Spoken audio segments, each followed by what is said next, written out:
Good afternoon, attendees. Good afternoon. Happy Wednesday. Welcome to the Diversity by Design webinar series. Just going to give a couple of minutes to allow folks to log in and get settled, but we're really excited to have you tuning in with us today. Thank you so much for being here. Happy Hump Day.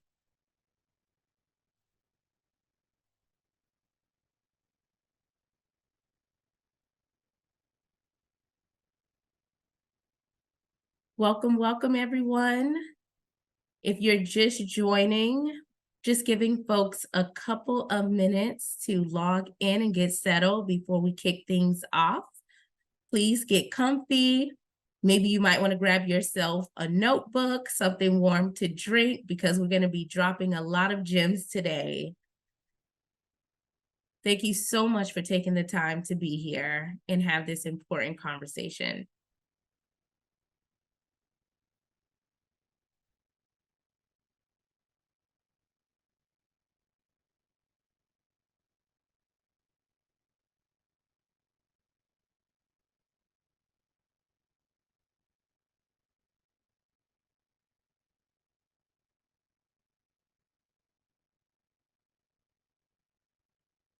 All right, for the sake of time, we're going to go ahead and get started. Again, good afternoon.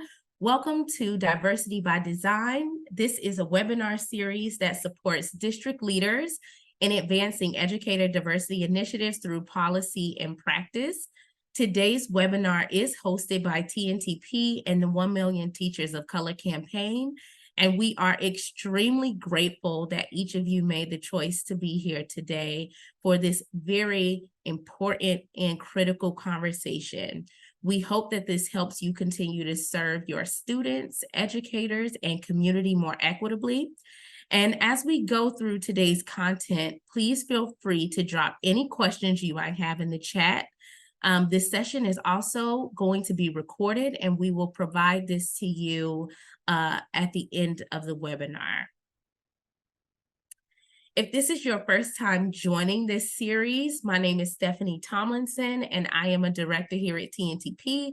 I come to this work as a fellow educator, serving in roles as a teacher, a school leader, a state policy representative here in Massachusetts. I also just come to this work in my full humanity as a North Carolina native, a daughter, a partner, and a friend that is so committed to making this world a little bit better than I found it. I am so delighted to facilitate today's discussion alongside my colleagues, Nithya and Christine, who you'll have an opportunity to meet a little later in our presentation. And we are also very excited for you to hear more from our special guests, Christy, Latifa, and Meekerly, who all serve as district leaders here in Massachusetts. Today's webinar is the second of a series of sessions that is uniquely designed to explore and advance educator diversity by really seeking ways to bridge the gap between theory and practice. In today's session, we're going to explore how you can continue to mobilize toward a diverse educator workforce as district leaders. And we really hope that today's conversation and really the trajectory of this webinar series continues to reinforce that to accomplish our vision for the student experience, we must invest in and attend to the educator experience, particularly for our teachers of color. As a quick recap to our session last month, we left you with 4 action steps to help you understand your context with data and stakeholder voice.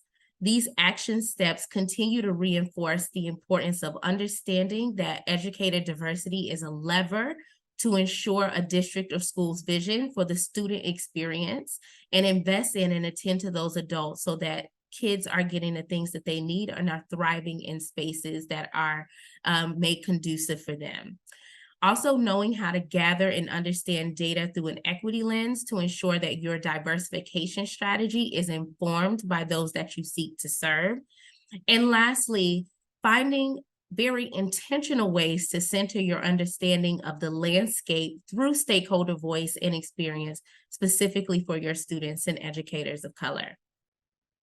Today, we're going to spend our time building on these important key messages through a district panel that will provide you with some examples and guiding principles for approaching educator diversity. We will also provide you with some key learnings and evidence-based recommendations that can support you in your efforts. And I really hope that you have those notebooks out, those pens, and you're ready to write down some tips because we're dropping gems. But just in case you miss anything or have to hop off at any time during this webinar, this session will be recorded and provided to you at the end. This webinar series is coming together as a collaboration between TNTP and the 1 Million Teachers of Color campaign. It is a national campaign which TNTP is very honored to be a part of. The 1 Million Teachers of Color campaign has the bold goal of increasing teachers of color by 1 million and school leaders of color by 30,000 by the year 2030. When the campaign was initially launched in 2021, this was the calculation of what it would take to close the educator to student diversity gap.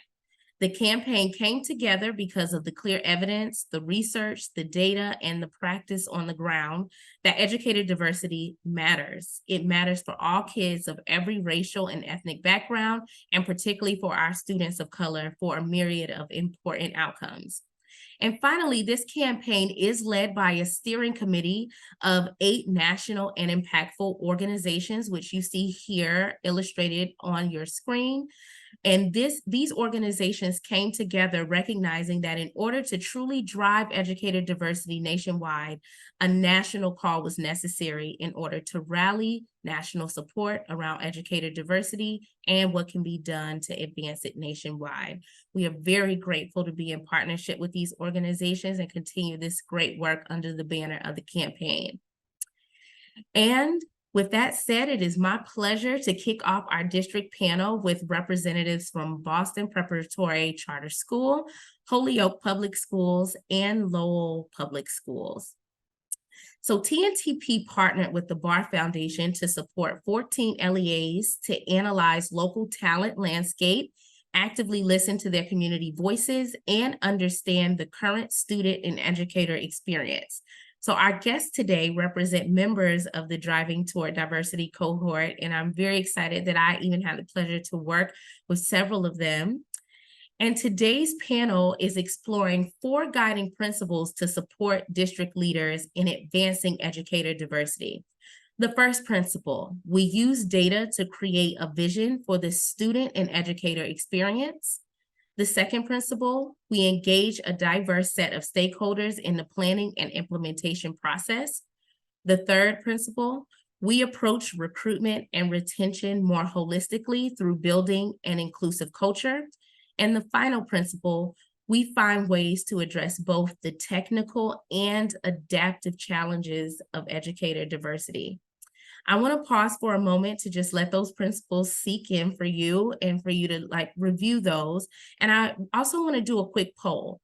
As you look at these guiding principles, which one is top of mind for you? Which principle are you thinking about the most at your current stage of educator diversity efforts?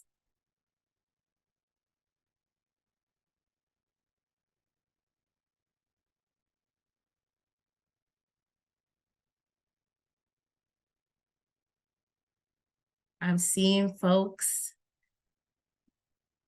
put in their answers. We have about 50% of folks who have participated in the poll already. Thank you so much for your responsiveness. Really exciting to see that folks are thinking about these principles at a variety of stages in the work that you're doing. We're about 75%. I'm going to give a few more seconds, see if we can get closer to 100% of folks to identify which principle they're thinking about most right now at this current stage of the work.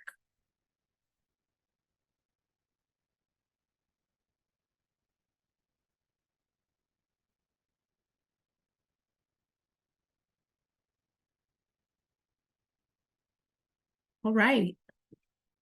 Let's share these results out so that you all can see them. As you can see, we're across the board. We're thinking about all of these principles, but I am loving that I see that many of the folks here today are thinking about how to approach recruitment and retention more holistically, because I think we collectively know that we cannot invite educators of color into our spaces that are not conducive and set up for them to feel seen, valued, and to thrive. So I'm very excited that you all are invested in these principles and also invested in learning more about what these have looked like for our panelists specifically. And it is my pleasure to welcome Christy Ellman, who's the Director of Recruitment and Induction at Holyoke Public Schools, Latifa Phillips, Chief Equity and Engagement Officer at Lowell Public Schools, and Meekerly Sannon, who's the Executive Director at Boston Preparatory Charter Public School. If you all could come forth, we'd love to see your beautiful faces join the panel. Thank you so much for being here to speak more about your experiences and your ongoing engagement in the Driving Toward Diversity cohort. Just want to make sure that we have everyone before we get started. And I'm going to stop sharing my screen so that we can all see each other a little bit better. Wonderful. Definitely, my video is stopped by the host. Oh, sorry, Christy. Let me fix that for you because we need you here. Let's see. That works. Perfect. Hi, Christy. So excited to see your lovely faces. Thank you again for being here. To start off the panel, I would love to just give some space for each of you to provide a brief introduction and share more about your background and experience in education, specifically thinking about how your work has centered on educators of color and their experiences. And Christy, we can start with you. Awesome. Thanks, Stephanie. So my name is Christy Ellman. I'm the Director of Recruitment and Induction for the Holyoke Public Schools. I was previously a classroom teacher in Massachusetts, Texas, and North Carolina from 4th and 6th grade. I started at HPS in 2016 as a new teacher induction coach. And in my current role, I am in charge of recruiting new teachers and staff members, as well as the robust induction program that we have for first-year teachers. Additionally, I'm in charge of the partnerships that we have with partners to help teachers who are on waivers to gain licensure, as well as to give pathways to all of our staff, paraprofessionals, office staff, cafeteria staff, who are choosing to continue their education. We have pathways for them as well to go into education or other areas. In Western Mass is a very unique part of the country, I believe, and specifically in Holyoke, we have 85% of our students who are Latinx, and most of them coming from Puerto Rico. We have been consistently focusing on equity for the past 5 or 6 years, making sure that our students have the best teachers in front of them, as well as an equitable school to go to. Two of the big kind of pushes we've had in the past year have been we rezoned the entire district to create true middle school experiences for students, as well as to be sure that all of our resources were evenly distributed across the city, as opposed to kind of what was happening previously. And then additionally, I kind of spearheaded equitable hiring practices with lots of help from T&2P to put that together, and was able to really target the schools that we have that have a little bit of challenging times when hiring teachers, and make sure that all of the schools across the city were equitably hired, so there weren't schools that had all their staff and schools that had half their staff. We wanted to make sure they all had the best people in front of students. Thank you so much, Christy. We'll go over to you, Latifa. Sure. Hi, everyone. I'm Latifa Phillips. I am currently the Chief Equity and Engagement Officer for Lowell Public Schools. The Equity Office was created in Lowell in 2019 with the onboarding of a new superintendent. Prior to coming to Lowell, I had worked in 2 other school districts and also as the state Native Education Director in 2 different states. And across all of my administrative experiences, diversifying the educator workforce has been a priority no matter where I've been in the United States. And often this work, you'll see it in the HR office, but in my district, this was placed as a strategic priority within our equity office, and it crossed several offices. So I'm looking forward to the discussion with my colleagues, and thank you for having me. Thank you, Latifa. And Meekerly, love for you to round us out. Hi, everyone. My name is Meekerly Sannon. I'm currently the executive director here at Boston Prep Charter Public School in Hyde Park, Boston. I started my career like many first-year teachers, very convinced that I was not going to have a career as an educator. And so like I had considered teaching as like my pit stop between undergrad and med school. And I had the fortunate pleasure of having a Haitian American first generation woman as my first principal, and she convinced me otherwise. And so that kind of like led me down a different path. I started out as an associate teacher, and I left 8 years later that same campus as their principal.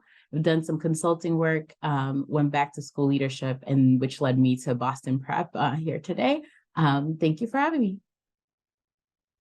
Thank you all for being here. As I hope the audience can see, we have a powerhouse of leaders here that has been doing some very unique and wonderful work in their context. And to kick off our discussion, you all participated in our Driving Toward Diversity cohort. And, you know, a lot of the work that we aimed to do in that experience was thinking very specifically about how we center the student and educator experience in our decision making and our strategy for driving for diversification efforts.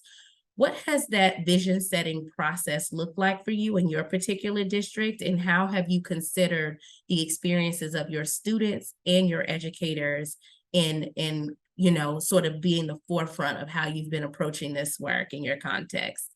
And I'll leave it open. I would love all of you to answer. So whoever is ready to start first, you can jump in and get us started.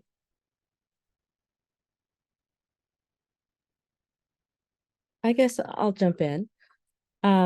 So when I first came into my district in 2019, about 9% of our staff identified as staff of color. We have about 14,500 students, and over 76% of our students identify as students of color. And so when we were trying to figure out how do we start this work, we thought that in order for us to be authentic in our outreach to educators of color, we needed to know that our organization was a good place for them to work. And so we started our initiative actually with a retention program called the Diversifying Teacher Leaders Fellows Program. And the goal of that was to elevate the voice of our current staff of color, given that the numbers were so small. And that allowed us the opportunity to hear what they were experiencing in our district and think about what changes we needed to make for them so that we could recruit others to want to come, because the current staff in our district say, you know, this may not be a perfect place, but this place is, you know, making change, not only for us, but more importantly for our children. And so that's how we started this, was really looking to current staff of color, their experience, what they needed in order for them to stay here. We also included them as part of this fellowship in the outreach to new staff so that it could be, you know, truly authentic teacher to teacher, right? Sharing experiences. And also through the process, we held student focus groups, student surveys, and family surveys, because we're a very linguistically diverse district. We have about 27% English learners. And so it was really important for us to elevate the voices of the historically marginalized students and families in our district so that when we were recruiting staff, we knew what our students and families wanted, we knew what our diverse teachers wanted, and we could always be authentic in our outreach. I'm happy to add on. I think that Latifa started off just like naming the importance of voice. And so for us at Boston Prep, I think that that's something that we prioritized. I joined Boston Prep the year after the return to school post-COVID closure. And I think during the COVID closure, the recruitment and the retention strategy, well, I am so sorry. Sorry, Ramirez, can you stop by the front desk?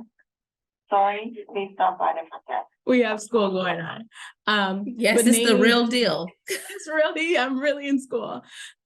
Just naming that during COVID, and I think a lot of schools experienced this, there was like a loss of like that human connection point, both in the recruitment and in the retention strategies being used. And so coming back from COVID, having to like re-engage as a community, what does it mean to connect as humans?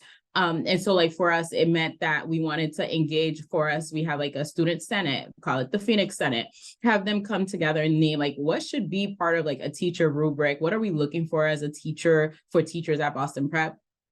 Inviting students to be part of the interview process. For a lot of us during COVID, the interview processes had shifted to Zoom, but kind of like looking at what guidelines were telling us, reintroducing, having visitors come back on site, having them actually do demo lessons in front of students, giving students the opportunity to give the candidates feedback in the moment, kind of just like reintroducing those aspects of school that had been lost due to COVID. I think the other piece is also introducing teacher voices into the process. So making sure that most of our roles have a teacher panel embedded in it, even if it's not from an evaluatory status, but from like the idea of like meeting your future potential colleagues and getting a sense of like what the vibe is at the school, but also for the colleagues to provide input in terms of like, yes, this person will mesh well with our team. Here's how they demonstrated values that we hold true in our community. I think that aspect of like introducing the voices and reintroducing voices post-COVID was really critical for us. Similar to Latifa, I think the other piece that we really worked hard to think about is a lot of our teacher leadership roles had been grandfathered in. So like folks had been in teacher leadership roles forever and a day. And just having that critical conversation as a community of like, how does that create space for future teacher leaders to come in? What feels like an equitable process for teacher leadership? And how can we recruit other teacher leaders and provide space for them? Because we were seeing that many of our teacher leaders, especially leaders of color, were leaving our organization because they were like, there's nowhere for me to be a leader in this organization. All of the spots have been taken. And so like just having those critical conversations as a community was really critical in our like strategy.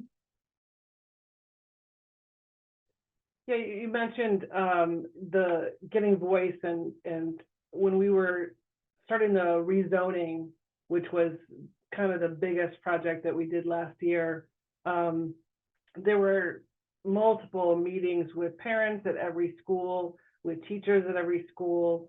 We did focus groups, we did private meetings, we did one-on-ones, we did surveys, all both in English and in Spanish, and had translators at all of those meetings to be sure that people were able to communicate their opinions and have their voices heard in their most comfortable language. I think that with that and the equity piece for hiring, we are able to be sure that we're making changes that people want, right? So asking people what they need as opposed to what I think they need, like that's not going to work. So the rezoning was directly related to the information that we received from parents, and parents said that and students said that having K-8 schools was not what they felt was best for middle schoolers. They wanted the true middle school experience with the specials and the field trips and all of those things that go with being in middle school. They wanted those things to happen, and they weren't happening in the K-8 situation that we had. So making that change, I think, really gave the community what they wanted, as well as the students and the teachers as well. Lovely. Thank you all for sharing. And I think each of you are doing something very unique around being attentive to the people that are in your community, and creating a strategy around what that vision and what those needs are specifically for those folks in your context, which I think is critical. Christy, I was wondering if you could expand a little bit more about the work that Holyoke is doing to engage students and educators authentically as well. We know that in this work, oftentimes students and educators of color, they can often feel like tokenized or devalued when, asking for their perspectives around this work. And so I'm wondering about ways in which Holyoke has, kept that at guard and found ways to authentically make sure that, folks feel valued in providing their perspective to move those efforts forward in the district. Thanks for that.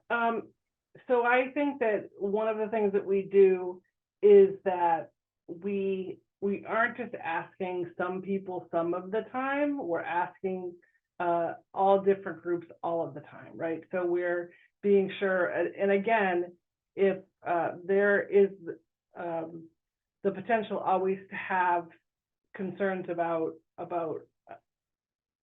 listening and speaking in a different language, so in Spanish, right? The vast majority of the first language Spanish parents and staff are speaking Spanish. So we have translation at every single meeting we have, as well as every single IEP meeting, every single after school meeting.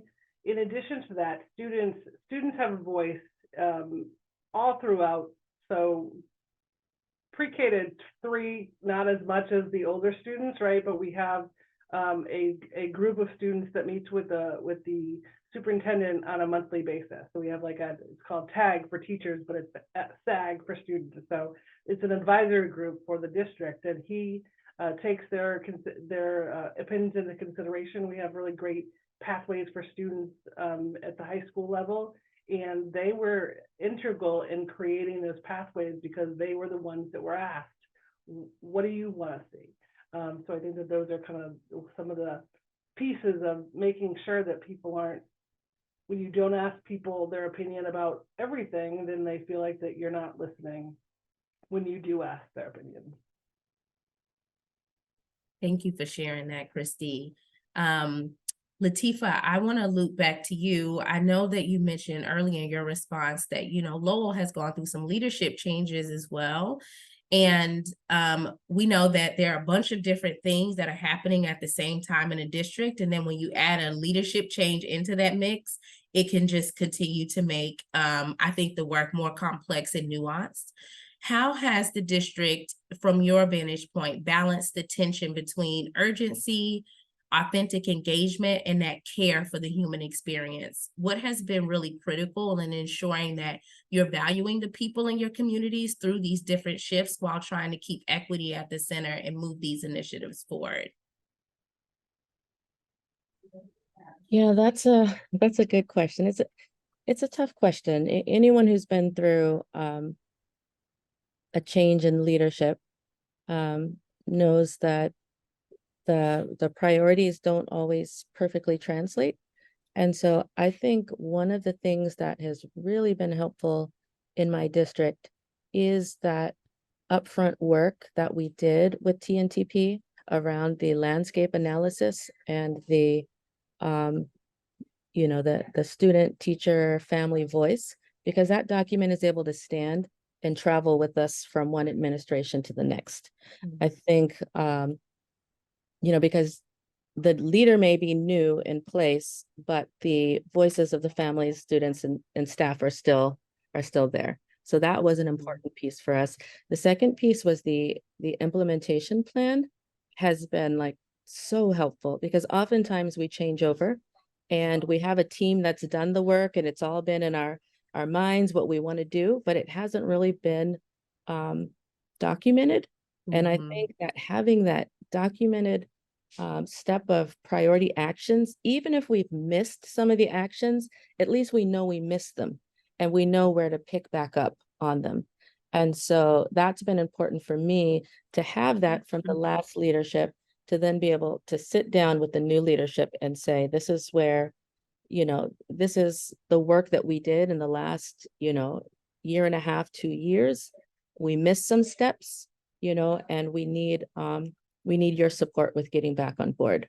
So that's, I've been in a couple different districts. We often haven't had that level of detailed planning, and that has made such a difference in our work with TNTP and our diversifying the workforce. Thank you for sharing that. And when I think about intentional planning and sort of getting to this principle about, how are you creating a space where you're looking at recruitment and retention more holistically? I think, Mikrali, a lot of what you were sharing sort of hit home for me in terms of like, how are we thinking about like the spaces that we're bringing folks into?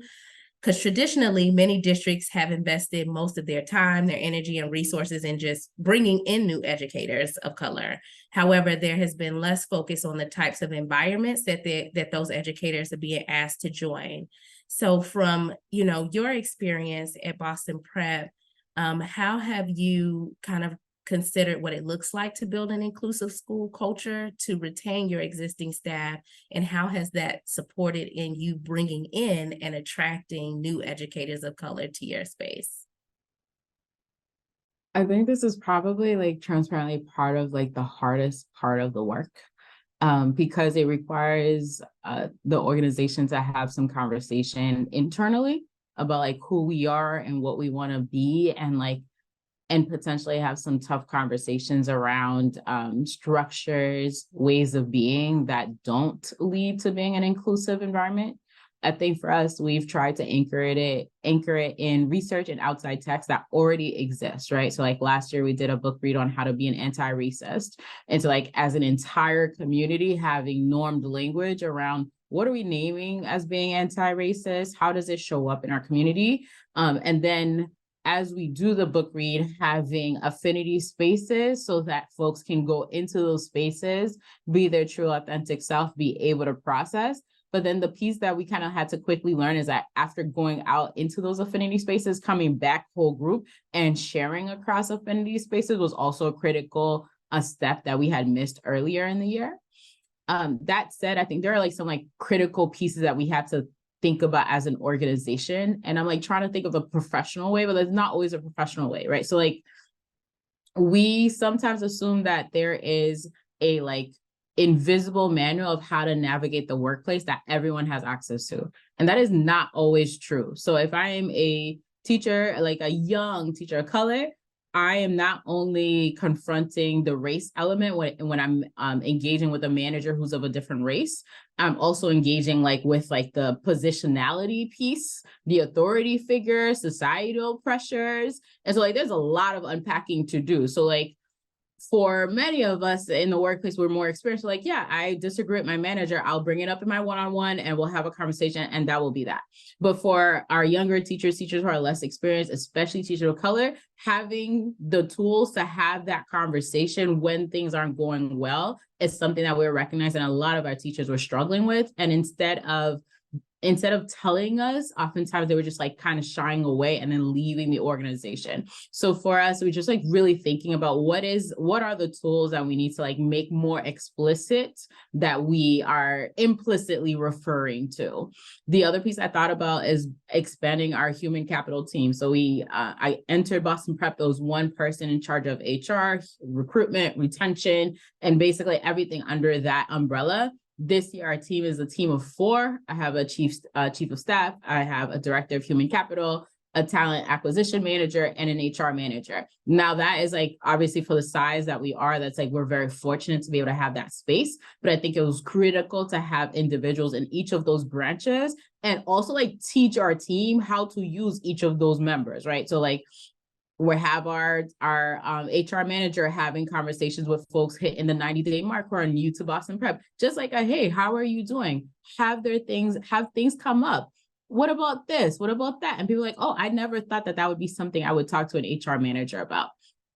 And I think in addition to that, the thing that kind of is like not being said is just like, where possible, and if possible, finding people of color to also fit those spaces, right? So like having an HR manager that is a person of color, being able to like, who is trained to like think about DEI issues has been really helpful when we've had to navigate workplace situations that bring up questions of race that are uncomfortable for folks to navigate.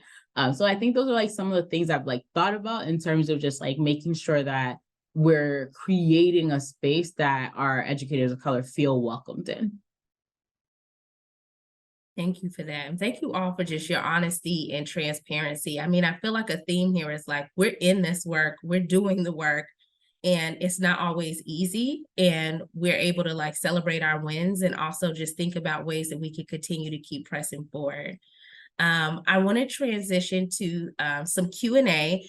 Folks, if you have other questions that you'd like to ask our panelists, please drop those in. We have 2 questions that we want to lift up now. Our first question is, can you share any work you are doing around the paraprofessional to teacher pipeline, if that work is existing in any of your spaces? I'm happy to share, but I wasn't sure if I think Christy unmuted first. So Christy, do you want to go first? Sure, thank you. So yeah, so that is based upon the climate and of hiring right now, as you're probably all aware, it's a challenging time to get some really great teachers in classrooms. And looking at our paras as people who have experience with working with children, and they already love us, right? So they work with us and they work every day and do amazing work that paras do. And they may have not thought of becoming a classroom teacher. So we do have currently have a pipeline for people who have their associates to get their bachelor's degrees with a variety of other of higher learning colleges. But we're missing the like high school to associate. So we have created a partnership with a community college in our area that we're going to be working with them to train paras on para types of skills, as well as giving them classes moving forward towards getting their associate's degree, and then hopefully doing like a 2-and-2 where they get their associate's degree and then can go to a 4-year college for 2 years and then have their bachelor's degree and become teachers, or like I said earlier, become a counselor or a finance analyst or whatever they want to do. I think that the more people who look like our students in our central office and in the schools is better for our students. So those are the things that we're working on now, kind of backing up the pathways, because we do have a really robust master's program for teachers getting, going to the professional license, but we're kind of backing into giving all of our staff that more opportunity to become teachers if they want to. Thank you for that. Mikali, I think this next question is for you. I'm really interested in hearing more about rethinking grandfather teacher leader roles. How did you approach that, and what were the consequences both for new and transitioning teacher leaders? Was there ongoing ill will? Yes. I feel like, yes, there are feelings.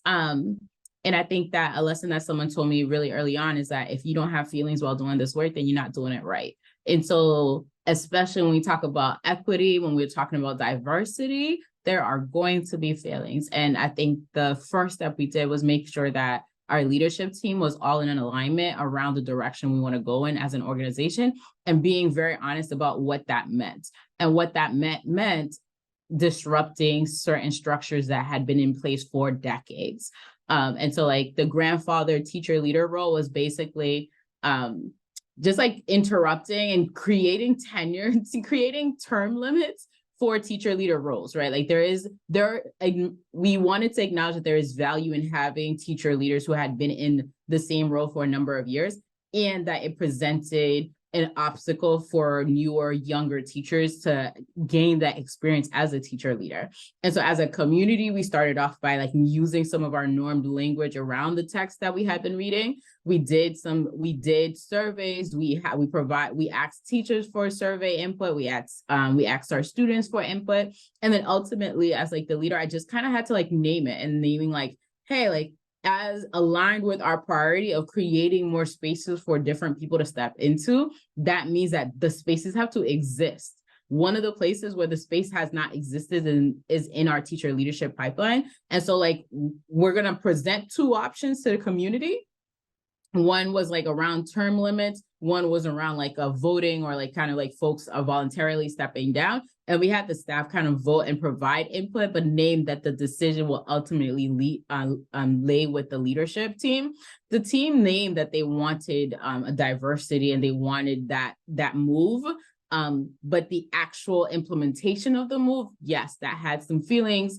We had to work it through. What happens if you have a teacher leader who is younger, who is inexperienced, who is making novice mistakes, not malicious mistakes, but novice mistakes? How do you build an organization that can weather those mistakes? Like, you know, like you have a grade level lead who has an agenda that's too jam-packed. Like, that is not the end of the world, but as an organization, having to learn how to like be patient with that and like kind of live through that was definitely adaptive work that we are continuing to do. So yes, I think there is still leftover strife from it, but we have a much more diverse set of teacher leaders, both age-wise, race-wise, ethnicity-wise, experience-wise, which makes school feel a lot better. Thank you so much. And this conversation is so good. And I know that we're running out of time for questions, but I did want to lift up one that is connected to one of our guiding principles around like what types of environments that we're creating for folks to enter. Educators of color are leaving the buildings they occupy, which to me indicates, oops, I think it went away. Okay, which to me indicates that the leaders and dominant white educators in those spaces are not cultivating a space where educators of color feel they belong and thrive. So what strategies are you using and or seeing used to help improve those educational spaces? Are there trainings, mentors for educators of color? Anything that you all want to lift up that you're doing in your district to help bring this awareness and build more inclusive spaces would be welcome.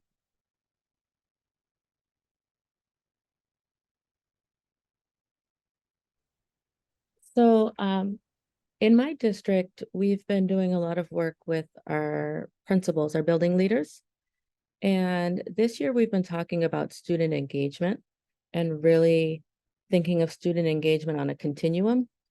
And I think one of the things we uncovered is that a lot of our engagement strategies have been focused on like higher order questions, you know, the types of activities in the classroom. But we haven't, the conclusion we came to was that if we don't think about culturally responsive practices and connecting students, you know, their culture, their experience, their interests to what we're teaching and doing in the classroom, we'll never get to the highest level of student engagement. And so we started talking about the continuum of student engagement, and then we were able to conclude from that we can have compliant students, we can have quiet classrooms, we can have controlled classrooms, but we won't tap into students' love of learning and enjoyment and sense of belonging if we don't rethink what we're teaching and how we're teaching it.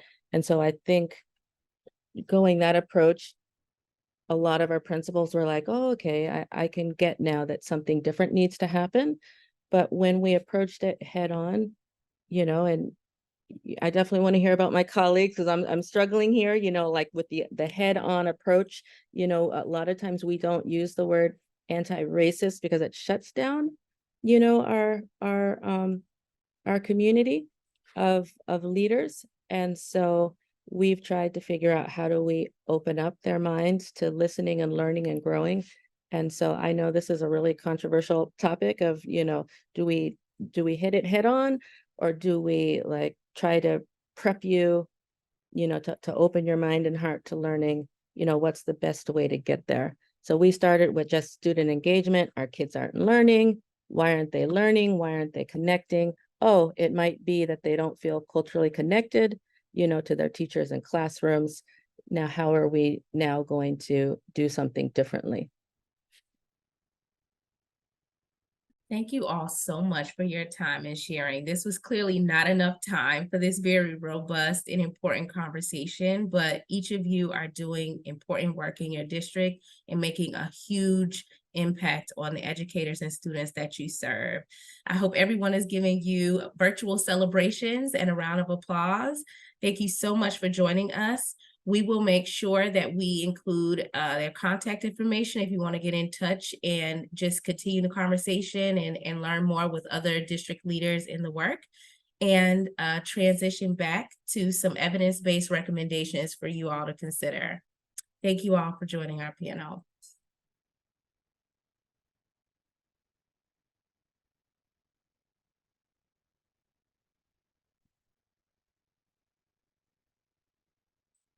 So as we wrap up that wonderful conversation, I want you to think about those guiding practices again. What guiding practices do you want to think more about and pull into your work? What's different about your context in the work that you're doing that's focused on increasing racial diversity in your educator workforce? Just got a lot of gems dropped. Just take a moment to reflect on that.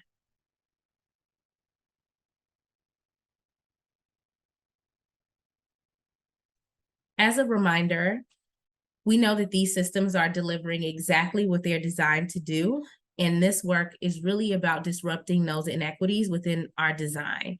Our mindsets cannot be underestimated in this work, and I think that we heard that reinforced in our panel discussion, particularly in the initial process of understanding the current state of our context and being open of what it is that we're hearing, seeing, and experiencing.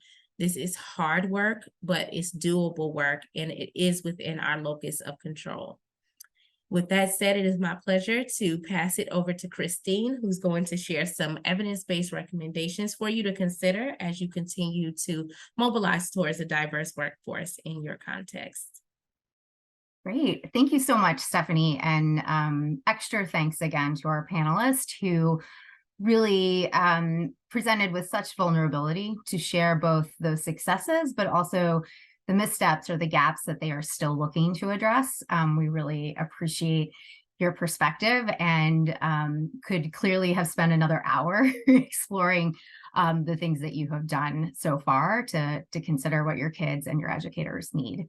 So let's take a look at the guiding principles that they discussed in action and look at some evidence-based recommendations. We're going to start with setting a vision for both your student and educator experience.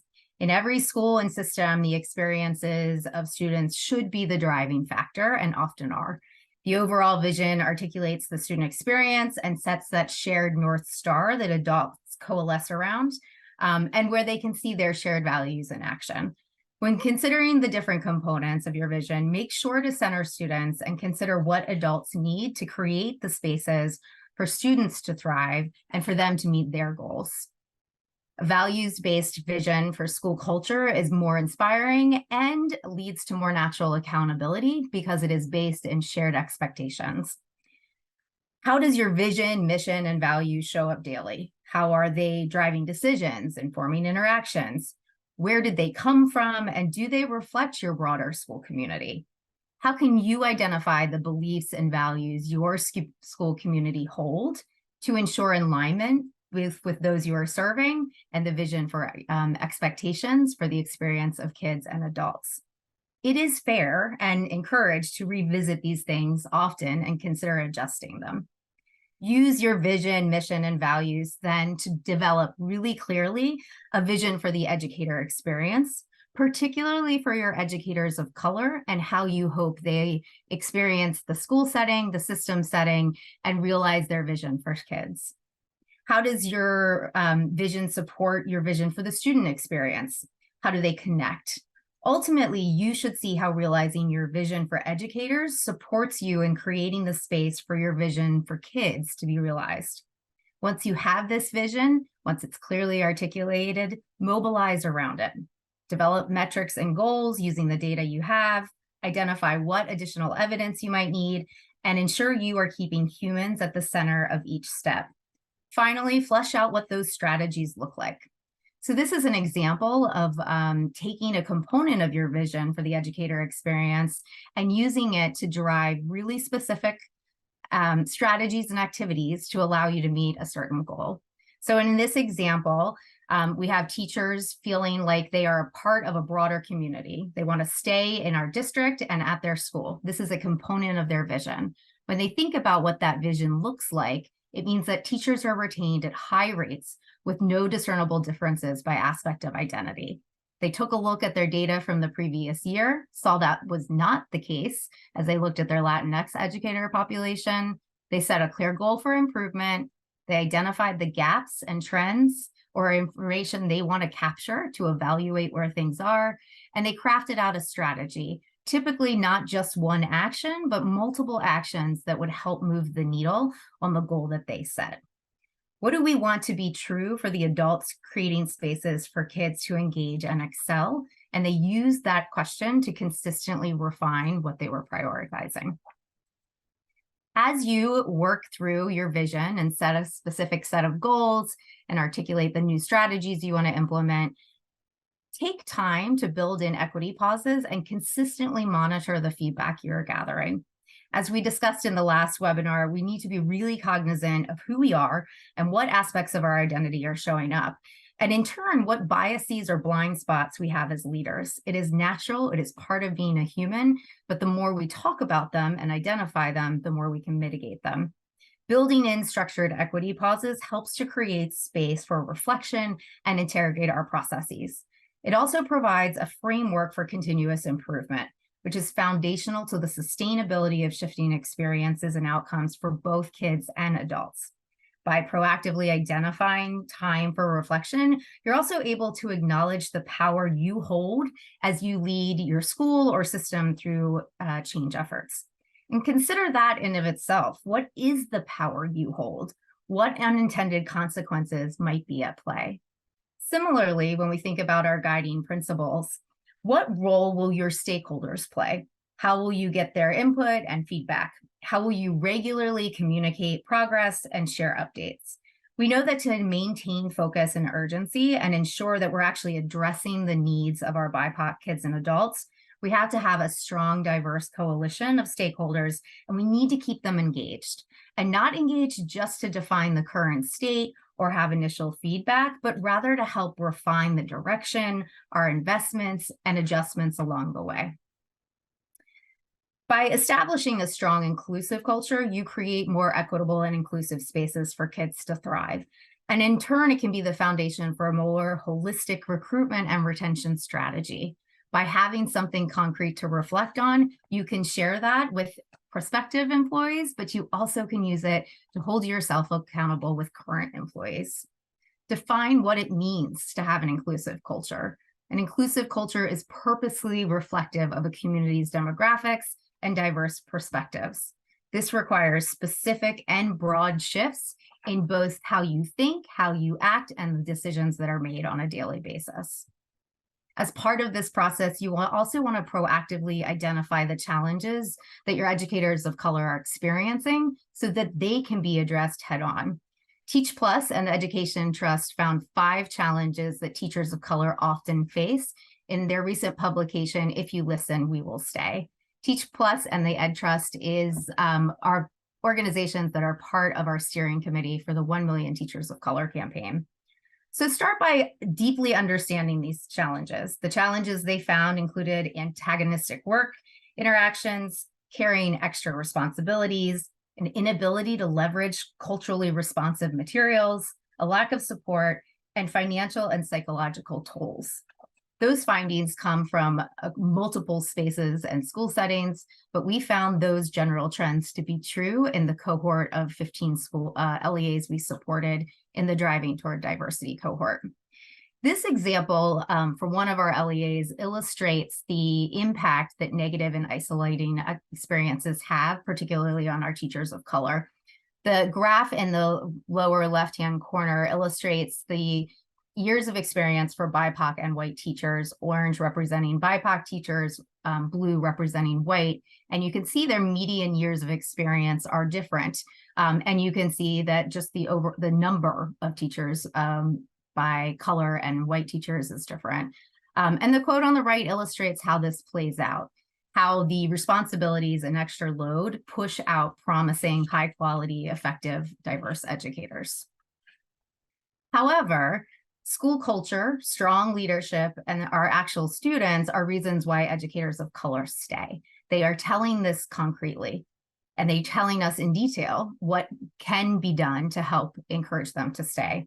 Transforming school culture is critical to educator diversity. This data comes from both BIPOC and white educators, and it is cumulative across the 15 districts in the cohort. We have found nationally that this data is very similar coming out of our Insight survey. So a focus on overall school culture, colleagues and leadership, and maximizing the student experience can be beneficial for overall retention. As you think about that, Latifa mentioned this really eloquently during the panel, but we have to approach recruitment and retention holistically. You don't want to bring in high potential teachers of color and then lose them once they get into the classroom or school space. One lever you can consider to pull to start to bring your retention and recruitment activities together is to articulate a value proposition. Share it, be transparent about where you are, and be direct about what you might want to do differently. This can be used to both attract teachers in while setting the stage for your current teachers and holding yourself accountable for the expectations that you are setting for educators in your space. Finally, as we think about being a leader in our schools and systems, we need to balance technical and adaptive challenges. Effective leaders design their schools to both disrupt systematic inequities and be responsive to the complex, evolving needs of their communities, their kids, and their educators. The organization Equity in the Center shares their intersectional race equity cycle, which is the graphic on the right, awake to woke to work. As a leader, we must address the different components in the intersectional race equity cycle if we're going to create spaces where BIPOC kids and educators can thrive. The awake to woke to work cycle provides a structure for entry and ongoing engagement. There is a sequence of readiness and a capture of the skill and will to lead organizations through racial equity change. The cycle paints a picture for what steps one may consider and recognize that you can't necessarily jump to the work, capital W, without addressing the awake and woke components. So for example, it's important to lean into the adaptive work of understanding how privilege, oppression, and racism show up in your specific context before you make technical shifts or challenges like allocating resources or implementing a new recruitment strategy. A strong diversification strategy also centers students and requires both the technical and adaptive changes. You can see real-time shifts on the technical side. They are often immediate return, tangible, sticky, proven effective. Yet it's the adaptive side where we start to create sustainable differences in human experiences. This is the deeper human work. It requires nuance, self-awareness, and it has to address mindset and a shift in orientation.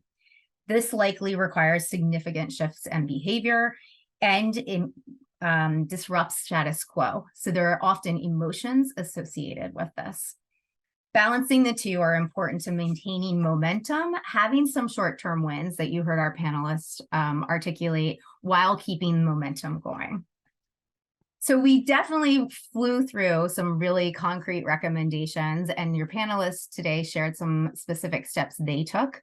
In closing, I want to make sure we just reflect a little bit about what this looks like when applied to your unique context.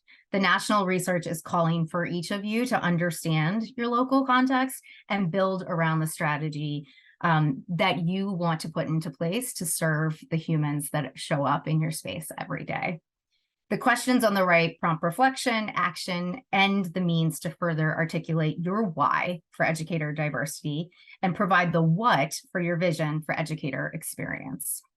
And with that, I'm going to take us back to Stephanie to close us up and recap a couple of recommendations from the campaign in terms of policy shifts.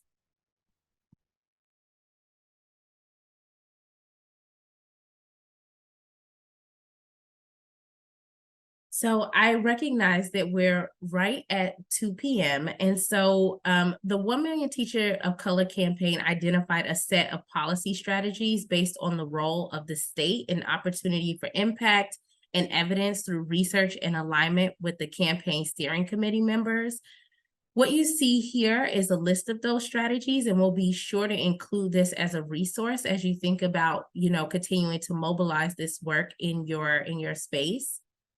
We also want you to think about what you've heard today and consider, what is your vision for the educator and student experience? Who else from your teams and communities should be involved in this vision setting? And how will you implement this vision, and what will it look like? As we close out today, want to preview that our third and final session, the Essentials for Long-Term Impact in Educator Diversity, is coming up next month on November 15th. We will drop a link in the chat for you to register for that. We also have our contact information at the bottom, and we will include this in the follow-up email in case you'd like to continue to stay in touch with us and continue this important conversation. Thank you so much for showing up today. We value you. We value the work that you're doing, and we are grateful for everything that you're continuing to do in your context to serve your educators and students. Have a wonderful rest of the week, and we look forward to seeing you next month at our third and final session.